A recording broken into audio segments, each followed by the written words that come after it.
Hello students, मेरा नाम है doctor Vikas Goyal and welcome back to my YouTube channel that is math commentators. हमारा chapter चल रहा है लाप्लास ट्रांसफॉर्म और हमारा टॉपिक चल रहा है लाप्लास इनवर्स। लाप्लास इनवर्स के अब तक मैं 3 वीडियो लेक्चर अपलोड कर चुका हूं। होपफुली वो आपको समझ में आ चुके होंगे। फर्स्ट और सेकंड में बेसिक्स बताए थे। थर्ड लेक्चर मोस्ट इंपोर्टेंट था, जिसमें मैंने कुछ डिनोमिनेटर में क्वाड्रेटिक इक्वेशन अगर आ जाए तो उसको कैसे लाप्लास इनवर्स करते हैं वो बताया था। 4 स्टेप्स की थ्योरी बताई थी। होपफुली वो समझ में आ गया होगा। नेक्स्ट इस लेक्चर में हम मेनली लाप्लास इनवर्स करेंगे बाय यूजिंग पार्शियल फ्रैक्शन। चलो देखते हैं। तो लेक्चर स्टार्ट करने से पहले अगेन, अगर आपको वीडियो लेक्चर पसंद आ रहे हैं तो please like the video, subscribe the channel और दोस्तों के साथ जरूर शेयर कीजिए। और वीडियो लेक्चर्स को ऑनलाइन देखिए so that it will support the channel and I will continue to make such video lecture in future as well. Start करते हैं। Question number 23, find Laplace inverse of 2s² - 6s + 5 upon s-1 into s-2 into s-। तो denominator में 3 linear terms है product में। और ये question ऐसे भी आ सकता है, find Laplace inverse of 2s² - 6s + 5 upon s³ - 6s² + 11s - 6। तो आप देख पाएंगे इन दोनों में सिर्फ डिनोमिनेटर का फर्क है। यहां डिनोमिनेटर ऑलरेडी फैक्टराइज हुए पड़े हैं, यहां आपकी पोलोमियल पड़ी है, आपको इसको फैक्टराइज करना पड़ेगा by hit and trial method से। चलो ये करेंगे, उस बात को भी हम डिस्कस। तो ये पर्टिकुलर न्यूमेरिकल आ चुका है वीटीयू वेल्लोरे में, ये 2013 और 2007 में, पीटीयू जालंधर में दिसंबर 2011 में, कुरुक्षेत्र यूनिवर्सिटी में ये 2011 में और यूपीटीयू यूपी में ये 2004 में। ठीक है, सॉल्यूशन स्टार्ट करते हैं अकॉर्डिंग टू द क्वेश्चन। आपको निकालना है लाप्लास इनवर्स इसका। मैं ये फर्स्ट वाला लेके चल रहा हूं, थोड़ी देर बाद मैं इसके बारे में डिस्क्राइब करूंगा। अब एक इंपॉर्टेंट बात ध्यान से देखिए, लाप्लास इनवर्स ऑफ 1/s-a का होता है e⁻at और ये है 1/s-1, तो इसका होगा e⁻t, ये 1/s-2 e⁻2t और इसका होगा e⁻3t। बट ये तभी पॉसिबल है जब तीनों को लाप्लास इनवर्स अलग अलग मिल जाए। अब प्रोडक्ट में हम लाप्लास इनवर्स कभी भी नहीं बांट सकते। प्लस माइनस में लाप्लास इनवर्स हर टर्म को दे सकते हैं, बट प्रोडक्ट में लाप्लास इनवर्स को डिस्ट्रीब्यूट नहीं किया जा सकता। उसको हैंडल करने के लाप्लास इनवर्स में सिर्फ 2 तरीके हैं। फर्स्ट यूजिंग पार्शियल फ्रैक्शन और दूसरा तरीका हम कन्वोल्यूशन थ्योरम लेटर लेक्चर्स में पढ़ेंगे। ठीक है, तो अब पार्शियल फ्रैक्शन का क्या यूज है। अब कई बच्चे कहते हैं सर पार्शियल फ्रैक्शन तो हमने इंटीग्रेशन में पढ़ी थी, ये तो इंटीग्रेशन करने काम आता है। अब एक बार दिमाग में डाल लो, पार्शियल फ्रैक्शन ना इंटीग्रेशन करता ना लाप्लास इनवर्स करता, कुछ नहीं करता। बस जिसका इंटीग्रेशन या लाप्लास इनवर्स करना हो उसको थोड़ा सिंप्लीफाई कर देता है। ये काम है पार्शियल फ्रैक्शन का। तो it is used to simplify the expression whose Laplace inverse और integration etcetera is to be done. तो इसका मतलब ऐसा नहीं है कि पार्शियल फ्रैक्शन सिर्फ लाप्लास इनवर्स में या इंटीग्रेशन में ही यूज होगा। लेटर किसी भी स्टेज पे अगर आपको किसी एक्सप्रेशन को थोड़ा सिंप्लीफाई करना पड़ा, डिनोमिनेटर की टर्म्स को अलग अलग करना पड़ा, तो वहां भी आप पार्शियल फ्रैक्शन यूज कर सकते हैं इररिस्पेक्टिव ऑफ इंटीग्रेशन और लाप्लास इनवर्स। ठीक है, तो कुछ रूल होते हैं पार्शियल फ्रैक्शन के, आपको पता होगा। जब भी डिनोमिनेटर में आपके लीनियर फैक्टर हो, तो अगर आप ध्यान से देखें लीनियर फैक्टर क्या होते हैं, जिनकी मैक्सिमम पावर 1 होती है। तो इसकी मैक्सिमम पावर 1, इसकी मैक्सिमम पावर 1, इसकी मैक्सिमम पावर 1। तो जब भी डिनोमिनेटर में आपके लीनियर फैक्टर्स हो तो हमेशा उनका न्यूमरेटर कांस्टेंट लेते हैं। अब इस पर्टिकुलर न्यूमेरिकल प्रॉब्लम में हम सिर्फ फर्स्ट रूल यूज करेंगे, तो पहले उसी पे बात करते हैं, उसके बाद हम सेकंड रूल और थर्ड रूल पे आएंगे। ठीक है, अब ध्यान से सुनिए। Now by using partial fraction, आपको जब भी पार्शियल फ्रैक्शन लगानी हो तो सिर्फ एक कंडीशन होगी, that is degree of numerator should be less than degree of denominator। तो न्यूमरेटर की डिग्री आपके डिनोमिनेटर की डिग्री से हमेशा कम होनी चाहिए, तभी आप पार्शियल फ्रैक्शन लगा सकते हैं। तो अगर आप यहां देखें, न्यूमरेटर की डिग्री कितनी है, 2, मैक्सिमम पावर की बात होती है, तो न्यूमरेटर की डिग्री है 2। और अगर इसको एक्सपेंड करने की सोच लोगे तो इसकी डिग्री आएगी 3। तो yes, we can apply the partial fraction. सिर्फ एक ही कंडीशन है पार्शियल फ्रैक्शन लगाने के लिए कि न्यूमरेटर की डिग्री हमेशा डिनोमिनेटर की डिग्री से छोटी होनी चाहिए। तो अगर ये नहीं है तो पहले आपको वो करना पड़ता है, तो ध्यान रखिएगा इस बात का। तो लाप्लास इनवर्स जिसका करना है हम उस पर पार्शियल फ्रैक्शन लगाएंगे और उसको सिंप्लीफाई करेंगे बाय यूजिंग पार्शियल फ्रैक्शन। आपको पता पार्शियल फ्रैक्शन लगाने के लिए क्या करते हैं, जो भी उसके फैक्टर हैं उनको अलग अलग करेंगे डिनोमिनेटर में। तो s-1 अलग, s-2 अलग, s-3 अलग, क्योंकि ये लीनियर फैक्टर है। तो मैंने बताया था अगर फैक्टर लीनियर हो तो उनका न्यूमरेटर हमेशा कांस्टेंट होगा, तो a, b और c। तो होपफुली ये बात समझ आ गई होगी। तो हम पार्शियल फ्रैक्शन में डिनोमिनेटर्स को अलग अलग करते हैं और उसके रिस्पेक्ट में न्यूमरेटर में कांस्टेंट या वेरिएबल यूज करते हैं। तो फिलहाल डिनोमिनेटर लीनियर है तो इसलिए मैंने न्यूमरेटर में कांस्टेंट्स यूज किए हैं। अब काफी आसान बचा है, लेफ्ट में s minus one, s minus to, s minus three है, चाहे आप इसका एलसीएम ले लो या प्रोडक्ट कर दो राइट की तरफ, तो ये बचेगा 2s square minus 6s plus 5, nominator कोई फर्क नहीं पड़ा। जब इसको प्रोडक्ट करोगे s minus one, s minus to, s minus three से, तो ये बचेगा a into s minus to, s minus three plus b into s minus to के साथ इसकी प्रोडक्ट होगी, कट कटा के s माइनस वन बचेगा और s माइनस थ्री बचेगा। इसी तरह c के साथ बचेगा s माइनस वन और s माइनस टू। जब आपके डिनोमिनेटर्स लीनियर हो तो एक शॉर्ट ट्रिक भी होती है, वो भी मैं आपको बता दूंगा इस क्वेश्चन में, सो दैट आपको जो आसान लगे दोनों में से कर लेना। बट मैं पार्शियल फ्रैक्शन पे जोर दे रहा हूं, इसलिए मैं पहले पार्शियल फ्रैक्शन की बात कर रहा हूं।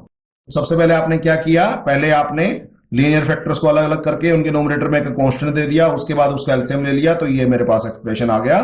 अब आपको क्या करना होता है, आपको ए, बी और सी की वैल्यू निकालनी है। आप देख सकते हैं पूरे एक्सप्रेशन में आपके पास 4 ही अननोन है, एक एस है, एक ए है, एक बी है, एक सी है। तो ऑब्वियसली अगर आपको एबीसी चाहिए तो आपको किसकी वैल्यू पुट करनी पड़ेगी, एस की।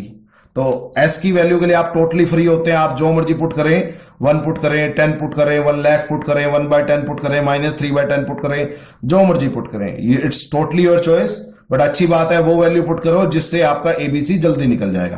तो जब भी डिनोमिनेटर में लीनियर होता है तो मुझे काफी जल्दी पता लग जाता है कि एस की वैल्यू क्या पुट करनी चाहिए। हम एस वो पुट करते हैं जिससे वो लीनियर पार्ट जीरो हो जाए। तो आप देख सकते हैं एस माइनस वन किस एस की वैल्यू के लिए जीरो होगा, 1 के लिए। तो मैं पहले put s is equal to 1, इसको मैं इक्वेशन 2 मान लेता हूं, इसको मैं 3 मान लेता हूं इन इक्वेशन 3। एक शॉर्ट ट्रिक भी है इसकी लीनियर फैक्टर्स की, वो हम बता देंगे आपको, जो आसान लगे वो कर लेना। ऑब्वियसली शॉर्ट ट्रिक आसान होगी, बट कहीं मैं आपको पार्शियल फ्रैक्शन समझाने के लिए लंबा भी करा रहा हूं। तो 1 पुट कीजिए, ध्यान रखिएगा मैक्सिमम बच्चे मुझे पूछते हैं सर 1 सिर्फ राइट में पुट करना है, बच्चे नहीं, लेफ्ट राइट सब जगह पुट करना है 1 की वैल्यू। तो 2 1 स्क्वायर माइनस 6 इंटू 1 प्लस 5, यहां ए 1 पुट करोगे, यहां क्या देखो -1 बचेगा, और यहां 1 पुट करोगे एस की वैल्यू तो -2 बचेगा। बट इन दोनों में जब पुट करोगे तो ये 0 बचेगा, तो मैं डायरेक्ट 0 लिख रहा हूं उनको, ठीक है। तो ये सिंप्लीफाई करके आया बच्चे, यहां बचा 2 - 6 + 5 equal to -1 into -2 that is 2a, ये बचा 2 + 5 that is 7, 7 - 6 that is 1, 1 equal to 2a, तो आपका a आया 1/2। तो जो भी आया ठीक है, तो a की वैल्यू आ गई। तो अब नेक्स्ट देखते हैं b की वैल्यू के लिए आप क्या पुट करें। तो s इक्वल टू 2 पुट करना बेटर है, मर्जी आपकी है, वैसे और भी कुछ पुट कर सकते हैं, बट अच्छी बात है 2 पुट करें। In equation number 3 we get, करें पुट, तो 2 पुट करेंगे लेफ्ट में, तो 2 का स्क्वायर सब जगह पुट करना है, 2 + 5, अगर आप 2 इसमें पुट करेंगे ए वाली टर्म में तो वो 0 आएगा क्योंकि यहां -2 पड़ा है। बी वाली में पुट करेंगे तो 2 - 1 1 बचेगा, और यहां बचेगा -1, और सी वाले में पुट करेंगे तो अगेन 0 बनेगा ये। तो ये बना सिंप्लीफाई करके, ये आया बच्चे 8, ये आया 12, ये आया 5 इक्वल टू, ये बचा -b। तो सिंप्लीफाई करके ये बचा 8 और 5 13, 13 - 12 1 -b, तो b की वैल्यू आई -1। तो मेरा b भी आ चुका है, it's good. Now put C किस पे 0 हो रहा है, 3 पे, तो put s equal to 3 in equation 3 we get. Linear factors में it's quite easy to identify कि किस पॉइंट पे वो वैल्यू जल्दी से निकल जाएगी, ठीक है। आपकी मर्जी है, वैसे आप जो मर्जी, मैं बार बार बता रहा हूं एस की वैल्यू के लिए टोटली आपकी चॉइस होती है, बट अच्छी बात है वो वाली पुट कर लो जिससे बाकी बंदे 0 हो जाए। जैसे जब 1 पुट किया तो बी और सी 0 हो गए, 2 पुट किया तो ए और सी 0 हो गए, तो अच्छी बात है। इसी तरह 3 पुट करेंगे तो यह आएगा 2 × 3 स्क्वायर -6 × 3 + 5 इक्वल टू, ए 0 आएगा क्योंकि -, -3 पड़ा है, बी वाली भी टर्म 0 आएगी, और यहां सी के साथ बचेगा 3 - 1 दैट इज 2, और 3 - 2 दैट इज 1। तो यह बचे 3 का स्क्वायर 9, 18 -18 + 5 इक्वल टू 2c, ये कट गए, तो मेरा c की वैल्यू आई 5/2, तो जो भी आई, ठीक है। तो एबीसी फटाफट निकल गए, लीनियर में यही खास बात होती है। Now put the values of A, B and C in equation 2 we get, करो इक्वेशन 2 में पुट, ये रही इक्वेशन 2। तो लेफ्ट हैंड साइड क्या थी, 2s² minus 6s plus 5 upon s minus 1 s minus 2 s minus 3 equal to a कितना है 1/2, तो 1/2 इंटू s माइनस 1, b कितना है -1, तो -1 अपॉन s माइनस 2 और c कितना है 5/2, तो 5/2 अपॉन s माइनस 3। तो मैंने ये वैल्यू पुट कर दी। होपफुली यहां तक समझ आ गया होगा कि ये कैसे आया। ठीक है, होपफुली कोई डाउट नहीं होगा। अब यहां तक सिंप्लीफाई करना, that is the job of partial fraction. इसके बाद चाहे तुम इसकी लाप्लास इनवर्स करा लो, चाहे इसके इंटीग्रेशन करा लो, या कहीं और जरूरत पड़े तो वो करा लेना, कोई फर्क नहीं पड़ता। तो this is the job of partial fraction. तो यहां तक काम है पार्शियल फ्रैक्शन का सिर्फ। ठीक है, तो पार्शियल फ्रैक्शन का काम है जो भी आपका बड़ा एक्सप्रेशन था उसको सिंप्लीफाई करके अलग अलग कर देना। तो ये जॉब है पार्शियल फ्रैक्शन की। तो याद रखना, पार्शियल फ्रैक्शन ना तो इंटीग्रेशन करता ना आपकी इनवर्स करता, जस्ट उस एक्सप्रेशन को थोड़ा सिंप्लीफाई कर देता है। अब आपको पता है आपको इस एक्सप्रेशन का क्या करना है, लाप्लास इनवर्स। तो दैट इज इक्वेशन नंबर 1। तो फ्रॉम इक्वेशन 1 मैं लिख लेता हूं एक बार, चलो। तो इक्वेशन 1 क्या कहती है, आपको लाप्लास इनवर्स निकालना है 2s² minus 6s plus 5 upon s minus 1 s minus 2 और s माइनस 3 का। ठीक है, तो आप वैल्यू पुट कर दीजिए इसकी। ठीक है, ये कहां से आई, पार्शियल फ्रैक्शन ने दी मुझे ये वैल्यू।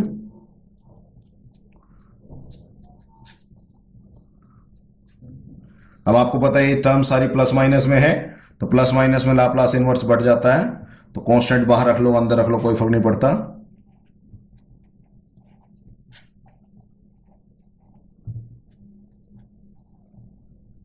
लो जी, तो आपको पता है कौन सी प्रॉपर्टी है, दैट इज लीनियरिटी प्रॉपर्टी।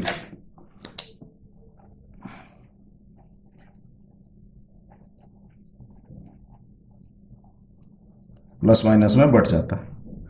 अब आपको पता है 1/s माइनस 1 का, तो 1/2 इसका आएगा e की power t minus 1/s minus 2 का आएगा e की पावर 2t प्लस 5/2 ये आएगा e की पावर 3t।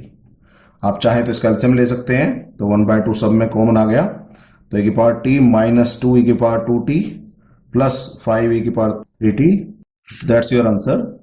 तो ये जो आपने निकालना था, तो ये था क्वेश्चन आपका। तो होपफुली कोई डाउट नहीं बचा होगा, आपको समझ में आ गया होगा कि भी हाँ हमने कैसे किया। ठीक है, बस जो मेजर काम किया वो इस पूरे क्वेश्चन में वो पार्शियल फ्रैक्शन किया। मैं बार बार बता देता हूं, पार्शियल फ्रैक्शन लगाने की कंडीशन क्या है, डिग्री ऑफ न्यूमरेटर हमेशा डिग्री ऑफ डिनोमिनेटर से छोटी होनी चाहिए। और दूसरी बात, भी फैक्टर लीनियर होंगे तो हमेशा ऊपर कांस्टेंट यूज करेंगे। और you are totally free with the values of s, आपकी मर्जी है आप एस की क्या वैल्यू यूज करना चाहें। इट्स ऑलवेज गुड कि जिस पॉइंट पे वो वैल्यू 0 हो रही है वो एस की वैल्यू पुट करो। तो एस की वैल्यू यहाँ 1 पुट करना बेटर रहेगा, 2 और 3 पुट करना बेटर रहेगा। बाकी मर्जी आपकी है, अगर आप कुछ और पुट करना चाहें तो वो भी कर सकते हैं। उसके बाद जो वैल्यू आई वो हमने वापस एबीसी की वैल्यू पुट कर दी। तो जो ये एक्सप्रेशन आया ये काम है आपका पार्शियल फ्रैक्शन का। तो पार्शियल फ्रैक्शन ने ना उसका लाप्लास इनवर्स किया ना उसका इंटीग्रेशन किया, बस उस बड़े एक्सप्रेशन को छोटे छोटे पार्ट्स में तोड़ दिया जिससे वो सिंप्लीफाई हो गया। और अब हम इसकी डायरेक्ट लाप्लास इनवर्स कर सकते हैं। इंटीग्रेशन में होता तो हम डायरेक्ट इंटीग्रेशन कर देते हैं। ठीक है, अब मैं इसका ये सेकंड पार्ट करा रहा हूं कि ये जो क्यूबिक इक्वेशन है हम इसको फैक्टराइज कैसे करेंगे। ठीक है, तो मेरे पास डिनोमिनेटर क्या था,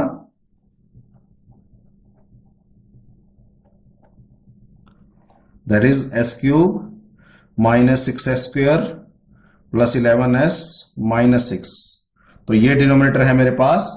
मैं कोशिश करूंगा इसको जितना फैक्टराइज करने की उतना कर दूं। तो इट्स ऑलवेज गुड, क्योंकि फैक्टराइज करने से आपका पार्शियल फ्रैक्शन लगाना भी आसान हो जाएगा और इनका मेरे को लाप्लास इनवर्स पता भी होता है। तो इसलिए मैं इसको फैक्टराइज कर रहा हूं। तो इसको मैंने क्या करना है, फैक्टराइज। तो फैक्टराइज कैसे करते हैं, तो बाय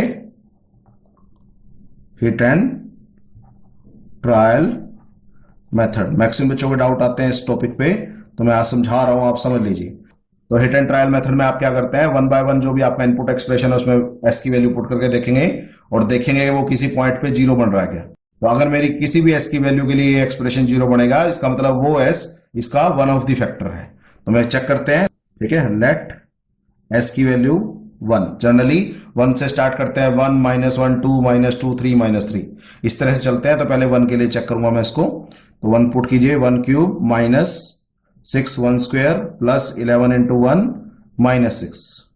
तो वन क्यूब वन होता है, सिक्स ये सिंप्लीफाई करके सिक्स, अगर आप ध्यान से देखेंगे तो ये सारे कट गए, तो ये आया जीरो। तो इसका मतलब so s is equal to one is one of the factor of this expression.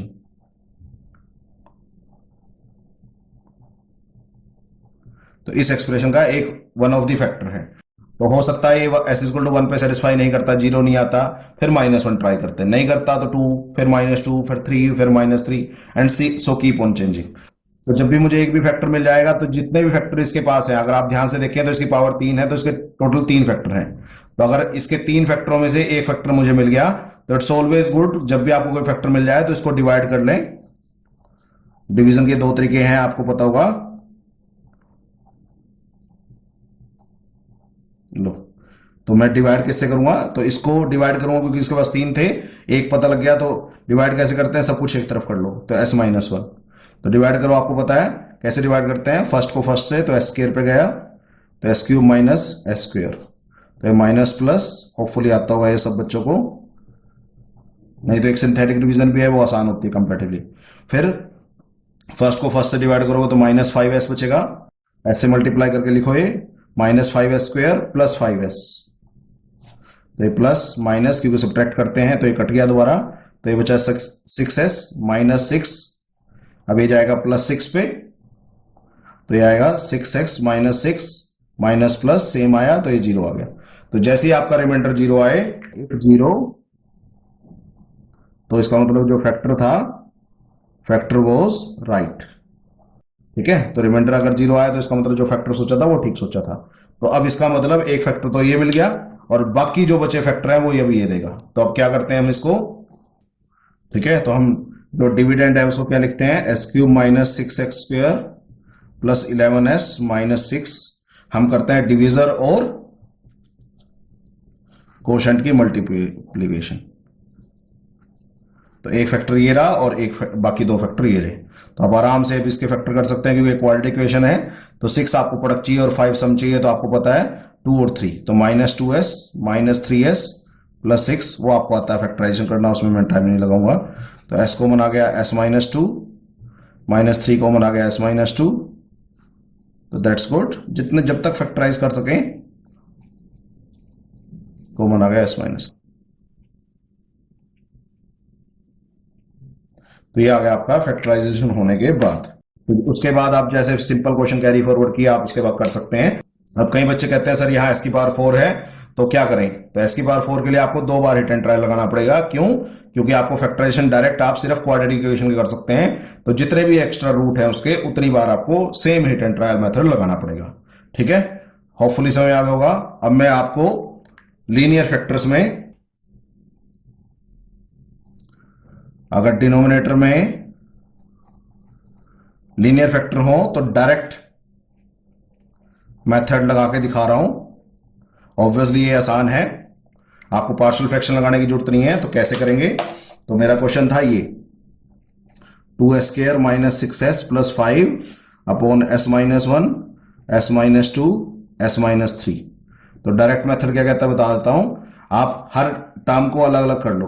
ठीक है, लो जी, आपने हर टर्म को क्या कर लिया, अलग अलग कर लिया। ठीक है, अब सबको अलग अलग कर लिया, उसके बाद क्या करना है, वो जिस पे जीरो होता है, अभी किस पे जीरो होता है, 1 पे, तो आप क्या करो, s की वैल्यू 1 पुट कर दो बाकी सब जगह। ठीक है, करो पुट, तो ये आएगा 2 1 स्क्वायर माइनस 6 इंटू 1 प्लस 5, जो जहां है वहां पुट करो, ऊपर है तो ऊपर पुट करो, नीचे है तो नीचे पुट करो। यहां इसमें नहीं पुट करना क्योंकि ऑब्वियसली ये जीरो कर देगा। तो ये बचा -1 और ये बचा -2, सिंप्लीफाई कर लो उतना ही आएगा। सिमिलरली ये किस s की वैल्यू के लिए जीरो हो रहा है, 2, तो इसको छोड़ के बाकी सब जगह 2 पुट कर दो। तो 2 इंटू 2 का square minus 6 into 2 plus 5 upon s minus 1 में 2 पुट करोगे 1 आएगा और s माइनस 3 में 2 पुट करोगे -1 आएगा। तो अगेन ये किस पे जीरो हो रहा है, 3, तो इसको छोड़ के बाकी सब जगह 3 पुट कर दो। तो 2 इंटू 3 का square minus 6 into 3 plus 5, S minus 1 में पुट करोगे 3 तो 2 बचेगा, और एस माइनस 2 में 3 पुट करोगे तो 1 बचेगा। इसको जब सोल्व करेंगे तो आपका आंसर यही आएगा जो पार्शियल फ्रैक्शन लगाने से आया था। तो ये डायरेक्ट मेथड हम सिर्फ आपके लीनियर फैक्टर्स में लगा सकते हैं अगर डिनोमिनेटर में लीनियर फैक्टर हो। अगर डिनोमिनेटर में लीनियर नहीं है तो आपको इसी लंबे मेथड से, पार्शियल फ्रैक्शन मेथड से जाना पड़ेगा। तो आपकी मर्जी है, जब आपके डिनोमिनेटर में लीनियर फैक्टर हो तो आप पार्शियल फ्रैक्शन से जाएंगे या डायरेक्ट मेथड से जाएंगे, बात वही पड़ती है। थोड़ा सा शॉर्ट पड़ जाता है क्वेश्चन, काफी लंबा नहीं पड़ता। तो आपकी मर्जी है दोनों में से कौन सा करें। तो मैंने आपको फैक्टराइजेशन करना भी सिखा दिया, that is hit and trial method, और उसके बाद मैंने आपको डायरेक्ट मेथड भी सिखा दिया। तो होपफुली अब इसमें कोई डाउट नहीं होगा। अब एक लास्ट न्यूमेरिकल प्रॉब्लम सॉल्व करते हैं सिमिलर काइंड की, ठीक है, उसके बाद नेक्स्ट लेक्चर पे चलेंगे, ठीक है। अब एक क्वेश्चन और करते हैं इस पे। तो क्वेश्चन नंबर 24, लाप्लास इनवर्स निकालना आपको 4x + 5 अपॉन s - 1 का square into s - 2।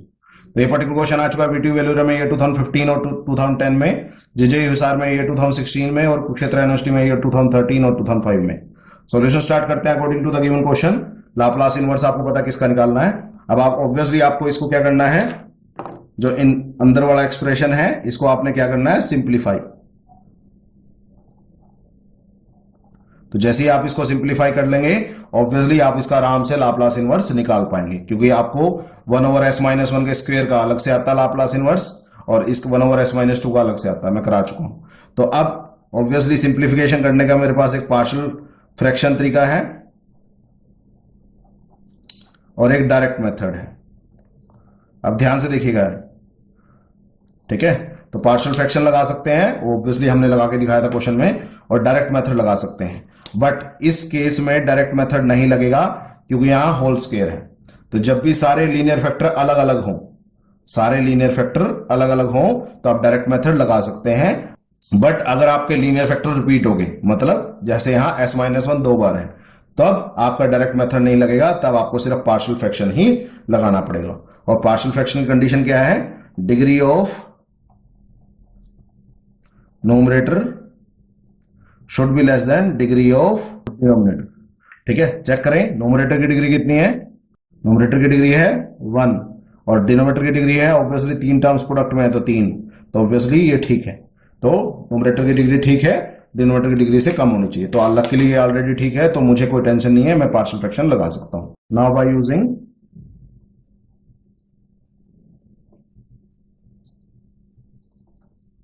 Partial fraction, partial fraction just इस एक्सप्रेशन को सिंप्लीफाई करेगा, इसका लाप्लास इनवर्स नहीं करेगा वो। ठीक है, तो पार्शियल फ्रैक्शन का यूज समझ लो आप लोग। तो मुझे पार्शियल फ्रैक्शन लगानी है 4s + 5 अपॉन s - 1 का स्क्वायर इंटू s - 2। अब अगर आप डिनोमिनेटर में देखें तो डिनोमिनेटर में फैक्टर लीनियर है, दैट इज गुड। तो लीनियर है तो नोमिनेटर में कांस्टेंट लगेगा, बट यहां रिपीटेड भी है। तो आपको पता होना चाहिए जब भी कोई फैक्टर रिपीटेड होगा वो तो उतनी बार लिखा जाएगा। तो स्क्वायर है तो 2 बार लिखा जाएगा, और एक बार सिंगल पावर के साथ, एक बार डबल पावर के साथ। अगर क्यूब होता तो एक बार सिंगल, फिर एक बार डबल और फिर एक बार ट्रिपल, तो ऐसे ही इंक्रीमेंट करते रहते। क्लियर हो गया? ठीक है, तो जब भी रिपीटेड होगा तो उतनी बार लिखा जाएगा जितनी उसकी पावर है। तो 2 है तो 2 बार लिखेंगे। तो कैसे, 1 पावर 2 पावर। अगर 3 होता तो 1 पावर 2 पावर 3 पावर 3 बार लिखा जाता। तो लास्ट बचा s - 2। ठीक है, वो एक ही बार है तो इसलिए एक ही बार लिखा, और आपको पता है लीनियर है तो नोमिनेटर में आएगा कांस्टेंट। तो ये बात ध्यान रखना, ठीक है। तो आपको पता होना चाहिए बात। तो मैं इसको फॉर द टाइमिंग इक्वेशन 1 मान लेता हूं, इसको इक्वेशन 2 मान लेता हूं। तो आप यहाँ इसके बाद या तो आप एलसीएम ले सकते हो या इस डिनोमिनेटर को उधर मल्टीप्लाई कर दो, तो बहुत आसान पड़ता है। तो अब इसको प्रोडक्ट करोगे उसके साथ तो एक s - 1 कट जाएगा, एक s - 1 बचेगा और एक s - 2 बचेगा, प्लस b के साथ s - 1 का स्क्वायर कट जाएगा, खाली s - 2 बचेगा। होपफुली समझ में आ रहा होगा। और c के साथ s - 2 कट जाएगा, s - 1 का स्क्वायर बचेगा। ये मान लेते हैं equation 3,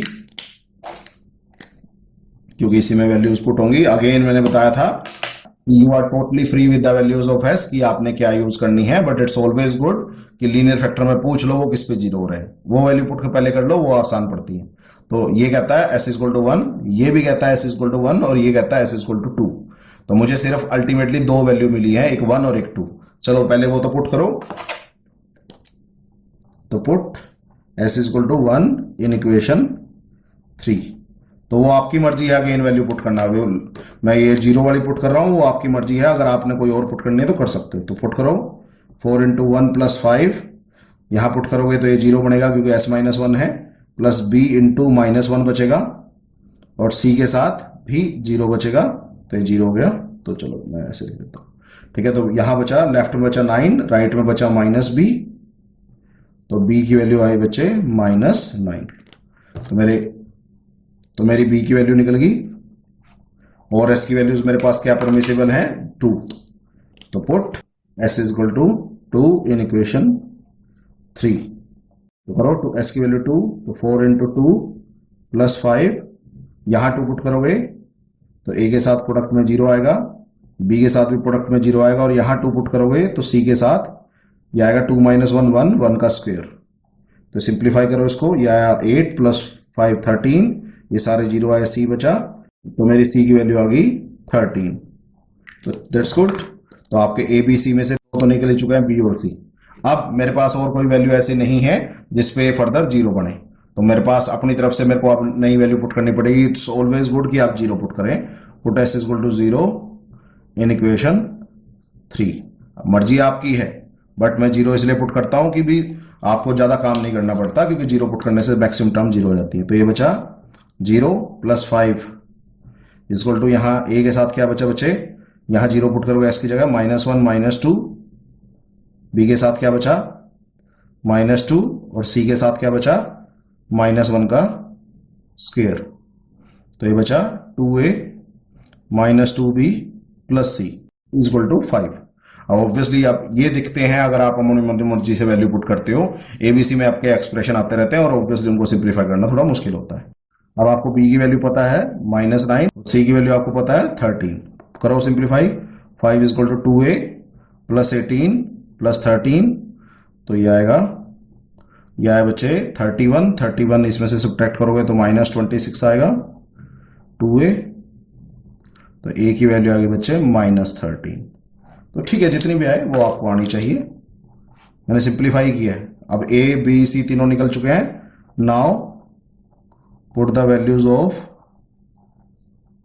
a b and c in equation 2, we get, तो करो पुट, तो ये आया 4s प्लस 5 अपॉन s-1 का स्क्वायर इंटू s-2।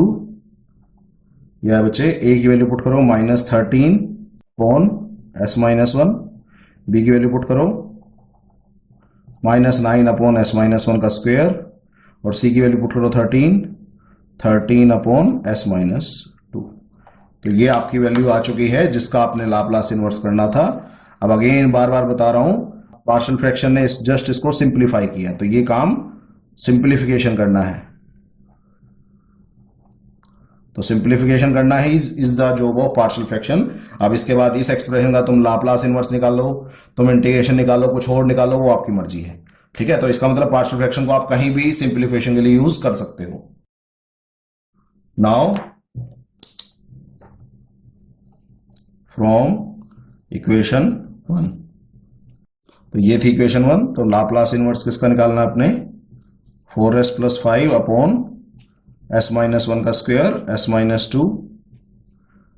तो लाप्लास इनवर्स इसकी जगह मैं कहां से पुट करूंगा, ये I value -13 upon -9 upon s-1 का square plus 13 upon s-2। Again ये प्लस माइनस में आ चुकी है, तो आप हर एक को लाप्लास इनवर्स बांट सकते हो। तो 1 ओवर s-1 अलग, -9 लाप्लास इनवर्स ऑफ, कांस्टेंट की वैल्यू आप अंदर रखो बाहर रखो कोई फर्क नहीं पड़ता, plus 13 Laplace inverse of 1 over s-2। तो अब करें इसको सिंप्लीफाई, -13 आपको पता है 1 ओवर s-1 का लाप्लास इनवर्स होता है e⁻t, ये आपको पता होना चाहिए। -9, अब ये है 1 ओवर s-1 का स्क्वायर, मुझे फार्मूला पता है 1 ओवर s स्क्वायर का, तो s की जगह क्या है s-1। अब आपको पता है s की जगह s-1 हो तो किसकी वजह से होता है e⁻t। तो e⁻t जब आया था तो उसने s की जगह s-1 किया था, तो जब चला गया तो मैं s-1 की जगह दोबारा s कर देता हूं, प्लस 13 1 ओवर s-2 का लाप्लास इनवर्स होता है e⁻2t, उसके बाद -13 e⁻t as it is, -9 e⁻t as it is, 1 over s की पावर एन का आपको पता होगा टी की power n minus one upon n minus one का फैक्टोरियल वो लगा दिया, प्लस 13 ई की पावर 2t, तो मेरा आंसर बचा माइनस 13 ई की power T minus 9 T E की पावर टी प्लस 13 ई की पावर 2t। तो ये है मेरा फाइनल आंसर। तो ऐसे आपने क्वेश्चन निकालना था।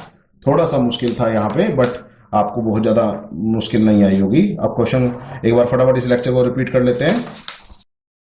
तो क्वेश्चन था लाप्लास इनवर्स निकालना था 2s² minus 6s plus 5 upon s minus 1 s minus 2 s minus 3। Obviously product में आप लाप्लास इनवर्स नहीं बांट सकते, तो मेरे पास सिर्फ दो तरीके, एक पार्शियल फ्रैक्शन, दूसरा कन्वोल्यूशन थ्योरम। तो मैं यहाँ पार्शियल फ्रैक्शन यूज करूंगा। कन्वोल्यूशन थ्योरम की एक्सरसाइज में हम कन्वोल्यूशन थ्योरम के बारे में पढ़ेंगे। तो पार्शियल फ्रैक्शन ध्यान रखिएगा, ना ये लाप्लास इनवर्स करता, ना ये इंटीग्रेशन करता, कुछ नहीं करता, सिर्फ आपके एक्सप्रेशन को सिंप्लीफाई करता है, ध्यान रखिएगा। तो बट इसकी एक शर्त है पार्शियल फ्रैक्शन लगाने की कि नोमरेटर की डिग्री हमेशा डिनोमिनेटर की डिग्री से कम होनी चाहिए। तो उसके बाद मैंने बताया डिनोमिनेटर में आपका लीनियर आ सकता है, तो नोमरेटर में आप कांस्टेंट लगाते हैं, और अगर डिनोमिनेटर रिपीटेड आया तो आपको उतनी बार उसको लिखना पड़ता है जो हमने किया है। ठीक है, अब करें इस क्वेश्चन को स्टार्ट। तो इस पे हम पार्शियल फ्रैक्शन लगा रहे हैं। तो now by using partial fraction, तो सबसे पहला काम पार्शियल फ्रैक्शन लगाने से पहले आपको डिग्री नोमरेटर की चेक करनी है, डिनोमिनेटर की डिग्री से छोटी है कि नहीं। वो लकीली छोटी है, तो मैंने लीनियर फैक्टर्स को अलग अलग कर दिया और नोमरेटर में क्या लगा दिया, कॉन्स्टेंट्स लगा दिए। उसके बाद नेक्स्ट काम करना है आपको एलसीएम ले लो, या लेफ्ट वाली डिनोमिनेटर को मल्टीप्लाई कर दो, ये आएगा आपका। उसके बाद आपकी मर्जी होती है कि आप एस की वैल्यू क्या पुट करें, कि भी आपकी अननोन की वैल्यू आ जाए, बट इट्स ऑलवेज गुड जिसपे वो 0 हो रहे हैं आप वो वैल्यू पुट करो।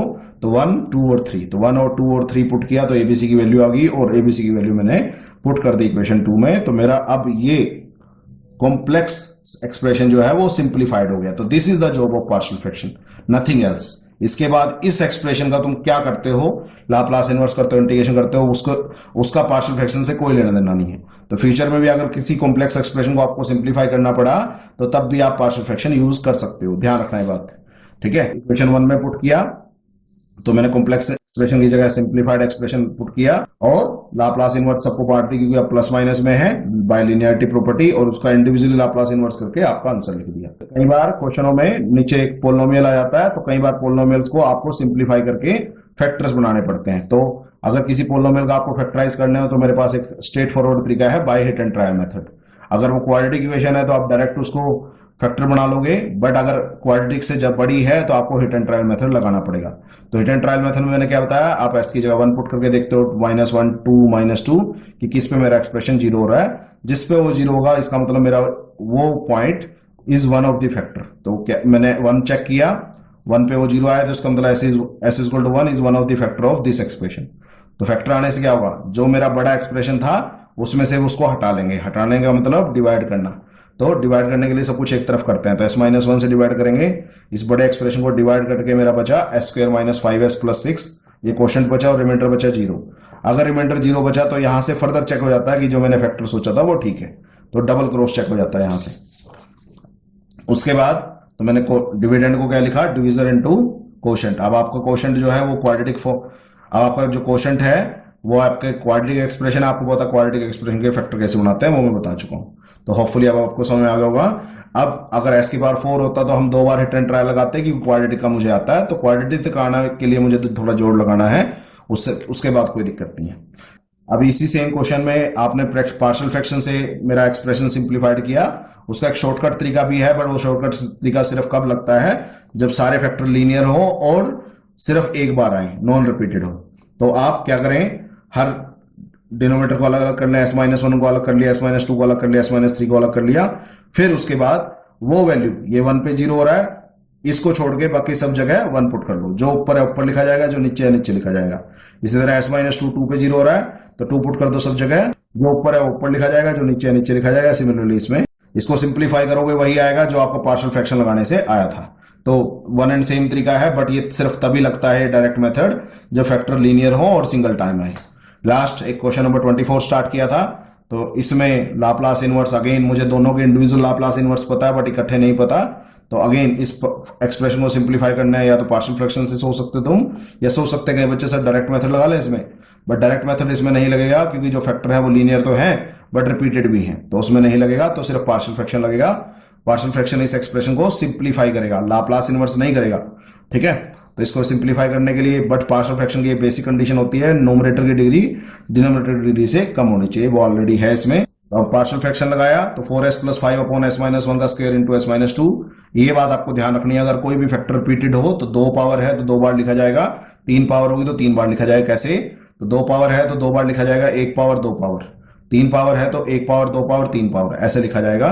और अगर वो लीनियर है तो ऊपर कांस्टेंट आएंगे और क्वाड्रेटिक होंगे तो नेक्स्ट लेक्चर में हम पढ़ेंगे। तो हमने इसको 2 बार लिखा और s - 2 एक ही बार था तो उसके ऊपर कांस्टेंट लगा दिया। उसके बाद डिनोमिनेटर को राइट में प्रोडक्ट कर दिया तो ये आया आपका एक्सप्रेशन। उसके बाद अब पता है आपको कि आप टोटली फ्री होते हैं इसकी क्या वैल्यू पुट करनी है, बट इट्स ऑलवेज गुड जिस पे वो 0 होता है वो पुट करो। तो ये 1 पे 0 हो रहा है, ये भी 1 पे और ये भी 2 पे। तो 1 और 2 ही मुझे मेरी वैल्यू मिली तो मैंने 1 पुट किया और 2 पुट किया। s = 1 पुट करने से मेरी b की वैल्यू आ गई और s = 2 पुट करने से मेरी c की वैल्यू आ गई। बट अभी a बचा हुआ है, तो अब मैं जब मेरे पास कोई और वैल्यू नहीं बची अपने पास पर्सनल, तो आप अपनी तरफ से कोई भी वैल्यू पुट कर लो। इट्स ऑलवेज गुड आप s की वैल्यू 0 पुट करो क्योंकि थोड़ा सिंप्लीफिकेशन आसान हो जाती है। तो s की वैल्यू 0 पुट की तो यहाँ पे a b c में एक एक्सप्रेशन आ गया, b और c मुझे पता है पुट किया, वहां से a की वैल्यू होगी। तो a b c तीनों आ चुके हैं, इक्वेशन नंबर 2 में पुट किए, यहां से मेरा एक्सप्रेशन सिंप्लीफाइड हो गया। क्लियर हो गया? तो this is the job of partial fraction. जब ये अपनी सिंप्लीफाई हो गया तो मैं डायरेक्ट इक्वेशन 1 में पुट करूंगा इसकी वैल्यू। अब मुझे पता है इसके बाद लाप्लास इनवर्स प्लस माइनस में बढ़ जाता है, तो हर एक को लाप्लास इनवर्स अपना अपना मिल गया। आप 1/s - 1 का डायरेक्ट लाप्लास इनवर्स कर सकते हो, 1/s - 2 का डायरेक्ट कर सकते हो, बट 1/s - 1 के स्क्वायर का नहीं कर सकते क्योंकि 1/s² का तुम्हें पता है, 1/s - 1 के स्क्वायर का नहीं पता। तो s की जगह क्या है? s - 1। तो किसकी वजह से आया होगा? e की पावर t की वजह से। तो e की पावर t वापस दिया तो लाप्लास इनवर्स किसका बचा? 1/s² का। तो 1/s² का आपको फार्मूला पता है क्या होता है? t की पावर n-1 अपॉन n-1 का फैक्टोरियल। तो सिंप्लीफाई किया, बेसिक्स आपको आने चाहिए अब लाप्लास इनवर्स के। मुझे लगता नहीं मुझे इतना टाइम लगाना चाहिए यहाँ पे, ठीक है? तो that's all about today's lecture. आज का लेक्चर में हमने 2 काफी इंपॉर्टेंट क्वेश्चन सोल्व किए। नेक्स्ट लेक्चर में थोड़े और मुश्किल क्वेश्चन सोल्व करेंगे so that you will get ना more good idea about it. Okay, that's all for today. ठीक है, थैंक यू।